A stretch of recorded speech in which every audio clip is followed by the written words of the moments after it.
Hachette Audio presents The Political Pope, How Pope Francis is Delighting the Liberal Left and Abandoning Conservatives. Written by George Neumayr. Read by Holden Still.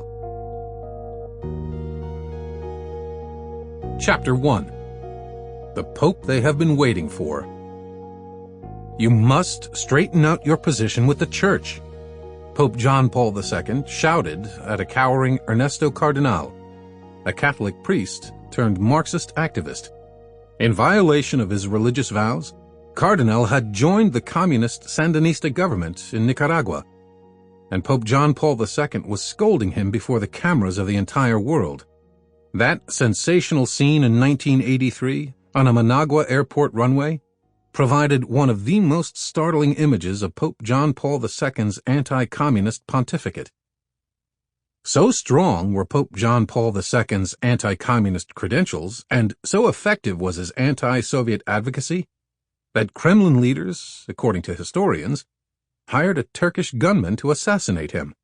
That attempt failed, and Pope John Paul II continued to denounce the Soviets until their empire crumbled in 1991. Joseph Ratzinger also opposed communism fiercely.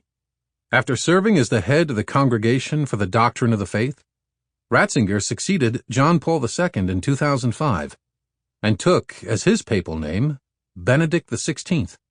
In his role as doctrinal guardian of the Church, Ratzinger repeatedly warned the faithful to reject liberation theology, a Marxist-inspired ideology disguised as concern for the poor that the Soviet Union's KGB spies had helped smuggle into Latin America's Catholic Church in the 1950s.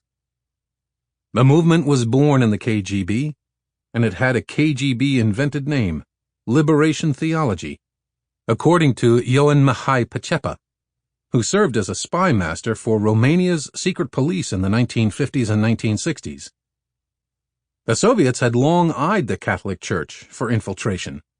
In the 1950s, Bela Dodd, the former head of the Soviet-controlled Communist Party of America, testified before the U.S. Congress that communists occupied some of the highest places in the Catholic Church. "We put 1,100 men into the priesthood in order to destroy the Church from within," she said. The idea was for these men to be ordained and then climb the ladder of influence and authority as monsignors and bishops. As an active party member, Dodd said that she knew of 4 cardinals within the Vatican who were working for us. According to Pacepa, the KGB took secret control of the world. Sample complete. Ready to continue?